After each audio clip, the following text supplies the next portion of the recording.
Hey everybody! Somehow I ended up reading stories from truck drivers about the strangest things they'd experienced out on the road. I picked out 3 stories that really stuck with me. The people who posted them all claimed they were true. Let's jump into the first one. This first story comes from a truck driver who had been driving for about 3 years. Here's what he had to say. I had been driving trucks for almost 3 years, and my compadre had done it for even longer. Not long enough for me to know everything, but long enough to know one thing. If a trucking company is paying more than everyone else, there's usually a reason. Mine had just gone bankrupt. I was behind on rent, behind on my truck payment, behind on my credit cards. I couldn't afford to be picky anymore. That's when my compadre let me know another company was hiring. Cable Ridge Transport. No experience required. Weekly home time. New equipment. Highest pay in the region. It sounded almost too good to be true. The company sat on the edge of a small industrial park just outside Memphis. The office looked abandoned. A faded metal warehouse. Cracked asphalt. 6 old semis parked in a crooked line. Smokestacks were caked with grime. Half of them looked older than I was. When I walked inside, an old brass bell above the door chimed. No receptionist, no phones ringing, no chatter, just silence. Then, footsteps. Slow, heavy. An older man stepped out of a hallway, gray hair neatly combed back, pressed blue work shirt, dark jeans, polished steel-toed boots. He looked at me for several seconds before speaking. You desperate? I laughed nervously. I guess. He nodded once. I only hire desperate people. That should have been enough to make me leave. Instead, I asked where to sign. The owner's name was Walter. Nobody called him Mr. Nobody called him Boss. Everyone simply called him the old man. There were only 5 other drivers. None of them introduced themselves. Each nodded at me before quietly walking outside. It wasn't that they were unfriendly, it felt more like they'd learned not to get attached. Walter handed me a thin stack of paperwork, no employee handbook, no safety videos, no orientation packet, just tax forms and a key. Truck 18, meet Earl. Outside stood an older driver climbing down from a faded white Freightliner. Late 60s, white beard, sunburned skin. Hands that looked permanently wrapped around an invisible steering wheel. He never smiled. Let's go. That was the entire introduction. For the next week, Earl trained me. He taught me how Walter liked his paperwork, how to fuel efficiently, how to chain tires in winter, how to avoid low bridges. Most of it was normal. One thing wasn't. Earl avoided interstate highways whenever possible. Instead, he drove old 2-lane highways, county roads, back roads, routes that added an hour or more. Finally, I asked, why don't we stay on the interstate? He kept his eyes on the road. Less traffic. That wasn't true. There wasn't any traffic out here, just endless pavement. Old barns, cornfields, and forgotten little towns. Around midnight, we stopped at a small independent truck stop. Not one of the big chains, just an old family-owned place. Half the parking lot lights were burned out. The diner still had smoking and non-smoking sections. Inside, truckers drank coffee, watched weather reports, complained about dispatchers. It felt comfortable, normal. Until the front door opened. A filthy man walked inside, long greasy hair, an old army jacket, one boot wrapped in duct tape. He wasn't begging, he wasn't stealing. He simply wandered from table to table, standing too close, watching people eat, watching them drink, watching them through the windows while they slept inside their trucks. Every driver hated him. Move! Get away from me, leave me alone. He ignored every insult, he simply walked away. Earl quietly set his coffee down. We're leaving. We just got here. We're leaving. Outside. I glanced back. The strange man wasn't looking at us. He was staring across the parking lot. Walter stood near one of our trucks. The 2 men looked directly at each other. Neither moved. Neither spoke. After nearly a minute, Walter climbed into his pickup and drove away. The strange man remained exactly where he stood, watching. Back on the highway, I finally asked, who is he? Earl tightened his grip on the steering wheel. Don't ever talk to him. Why? He asked questions. What kind? The kind you answer. He refused to explain any further. Weeks passed. Every load, every state, every truck stop, the man appeared. Texas, Arkansas, Missouri, Illinois.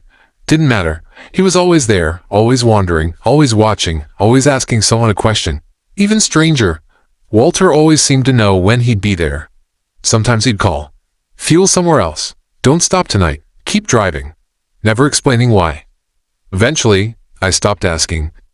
3 months later, Earl called in sick. Walter assigned me my first solo run. Simple load. Memphis to Little Rock. As I grabbed my paperwork, he spoke again. If you stop. His voice changed. Don't stop at Oak River Truck Plaza. I chuckled. Bad food? He didn't smile. Promise me, I promise. Around 2:30 that morning, rain started falling. Hard. Visibility disappeared. My fuel gauge sank below 1/8 of a tank. The first truck stop I saw, Oak River. I remembered Walter's warning. Then I looked at my fuel gauge again. I didn't have much choice. I pulled in. The parking lot was nearly empty. 3 semis, 1 pickup, no customers. The diner was closed. Only the fuel pumps remained open. While fueling, I heard someone behind me. You work for Walter? I froze. The filthy man stood only a few feet away. For the first time, he smiled. You shouldn't. I ignored him. Finished fueling, climbed into my truck. He knocked gently on the driver's door, not angry, not aggressive, almost friendly. Then he quietly asked, Did Walter ever tell you why he only hires desperate people? I slammed the truck into gear and drove away. 30 miles later, my CB radio crackled. Static. Then Walter's voice. Did you stop there? Yes. Silence. A long silence. Then, I'll see you when you get back. The radio went dead. The next morning I returned expecting to be fired. Walter wasn't angry. He wasn't disappointed. Instead, he poured 2 cups of coffee. He sat across from me. What did Raymond say? Raymond? The man. I repeated every word. Walter nodded slowly, then stared out the office window. He used to work here. That guy? He was my best driver. Walter took a slow sip of coffee. 40 years ago. One night Raymond accepted money from the wrong people. They wanted information. Routes, loads, schedules. He gave it to them. 1 driver was robbed. Another murdered. 3 disappeared. Then Raymond disappeared too. Months later, he walked back into my yard. Dirty, confused, couldn't remember where he'd been.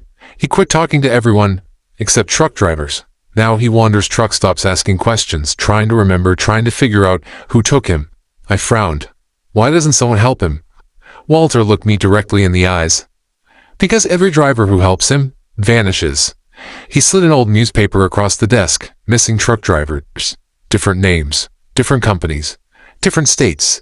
Every article shared one detail. Last seen talking to a homeless man at a truck stop.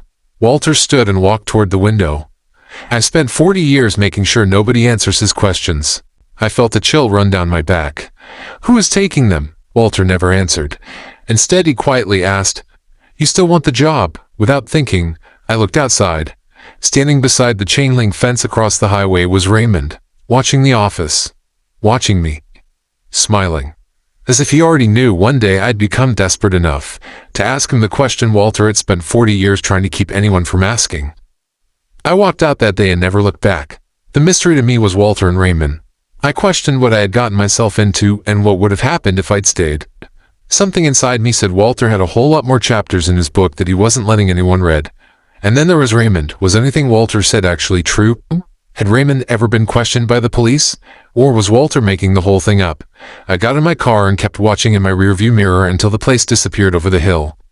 Then I called my compadre and asked him how he found out about the job. He said a disheveled man at a truck stop had asked him a few questions. Said his nombre was Raymond. He'd given him an address written on a piece of paper. Later he lost the paper, so he searched online for trucking companies nearby and found Cable Ridge Transport. I think what still haunts me today is the fact that maybe I was supposed to go work with Raymond, not Walter. Would I have ended up missing too? I'll never know. Either way, I left the trucking business and went into commercial towing. I guess I should tell you, it's not much better. I've got even more stories from doing that, but I'll save those for another time. Getting this off my chest has made my soul feel a little better. Man, I don't know what to think about that one. Walter. Raymond. I honestly can't decide which one creeps me out more. Part of me thinks Walter was trying to protect people. The other part of me thinks he knew way more than he was letting on. Either way, if my boss ever asked me if I was desperate before hiring me, I'd probably just get back in my car and leave. Alright. Let's throw another log on the fire. Here's story number 2. This next story comes from another truck driver. And after reading this one, I can honestly say, if I was driving through New Mexico, I'd probably skip every rest area I came across. Here's what he had to say. One thing you'll learn pretty quickly in trucking. Every old driver has rules. Some make perfect sense. Others sound completely ridiculous. One trainer I had refused to stop at a certain rest area in New Mexico. Didn't matter how tired he was. Didn't matter how bad the weather got. Didn't matter if we had to drive another 100 miles. He wouldn't pull in. The first time I asked why, he ignored me. The second time, he changed the subject. The third time, he finally answered. I left someone there. That caught my attention. You mean another driver? No. A hitchhiker? No. He stared through the windshield. I honestly don't know. That wasn't exactly comforting. A few weeks later, I ended up driving that same route by myself. Sure enough, there was the rest area. Completely empty. It looked normal enough. A few picnic tables, vending machines, bathrooms. I figured my trainer had just been messing with me, so I pulled in. Only one other vehicle was there. An old green pickup, nobody inside. I used the restroom, grabbed a drink, walked back outside. That's when I noticed something strange. Every vehicle in the parking lot had someone sitting inside, watching me. Nobody getting out, nobody starting their engines, just watching. I climbed back into my truck, locked the doors, started the engine. As I pulled onto the interstate, every vehicle left at exactly the same time. The pickup, an SUV. Two sedans I hadn't even noticed before. They all exited together. None of them got on the highway. They simply drove deeper into the desert. The following week I asked my trainer if he'd ever gone back. He shook his head. No? What happened the day you stopped there? He was quiet for a long time. Then he finally answered. I stopped to help someone standing by the road. When I got out, they were gone. But there were footprints. Whose? They started beside my truck and ended under it. I never stopped at that rest area again. Maybe it was all coincidence. Maybe there was a logical explanation. But I can still picture those people sitting perfectly still inside their vehicles, watching me, waiting for something. I'm just glad I never stayed long enough to find out what. Something tells me if I did stay, it would not have ended good for me. Every now and then I look up and thank my lucky stars because I have read countless newspaper articles about stuff like this that, well, I think I'm going to stop here because I don't like to think about what happened. Now that's creepy. I don't care what anybody says. If I pulled into a rest area and every single person was just sitting there staring at me, I'd be gone. Bathroom break canceled, drink canceled, everything canceled. All right, we've got one more story. And honestly, I think this one might be the strangest of the three. This last story comes from a truck driver who says this really happened to him. Now, I don't know if it did or not, but after reading it, I can definitely understand why it stuck with him all these years. Here's what he had to say. This is all true and it happened. I want you to understand something about truck drivers. You get to know the people you work with pretty well. You may not know their wife's name or where they grew up, but after spending 12 hours a day talking on the CB radio, you learn their habits. You know when they're lying, when they're tired, when something's bothering them. This story is about a driver named Kevin. At least, that's the name he gave us. I had just started driving for a regional carrier out of Oklahoma. There were about 20 drivers. Most of us had been there for years. One Monday morning, dispatch introduced the new guy. Everyone, this is Kevin. He looked to be around 30. Tall, thin, short brown hair, clean shave, brand new boots, brand new duffel bag, brand new gloves. Everything about him looked new. Except his eyes. They looked exhausted, like he hadn't slept in days. He shook everyone's hand, smiled, introduced himself, completely normal. The first thing we noticed, Kevin never went home. Every Friday, the rest of us would head home for the weekend. Kevin stayed. Saturday, Sunday, holiday weekends, didn't matter. His truck never moved from the employee lot. One day I asked him, "You don't ever take home time?" He smiled. "This is home," I laughed. "No, seriously. So am I." Then he walked away. A few weeks later, I got assigned to run with Kevin for 2 days. He was quiet. Didn't listen to music. Didn't talk on the CB much. Didn't complain about dispatch. Didn't complain about traffic. Didn't complain about anything. Around dinner time, I asked, "So where's your family? I don't have one. You got kids? No. Parents? No. Anybody?" He thought for a second, then quietly said, "Not anymore." After that, the conversation ended. One night we parked at the same truck stop. The next morning I walked over to his truck. His curtains were open. His bed was perfectly made. His coffee cup sat in the holder. His logbook lay on the dashboard, but Kevin was gone. I figured he'd gone inside for breakfast. Hours passed. Nothing. Dispatch couldn't reach him. His phone rang inside the truck. Police searched the truck stop. Nothing. No camera ever showed him leaving. It was as if he'd simply disappeared. A week later, the company hired another driver, a young kid just getting into trucking. Dispatch assigned him Kevin's truck. He didn't even make it out of the yard. He came running back into the office, white as a sheet. The truck's already occupied. We all looked at each other. What do you mean? There's a guy sleeping in the bunk. We walked outside. Opened the truck. Nobody. The sleeper was empty. The kid refused to drive it, said he'd quit first. About a month later, the company finally sold the truck. Or at least they tried. Every buyer backed out. One said someone was inside. Another claimed he heard snoring while inspecting it.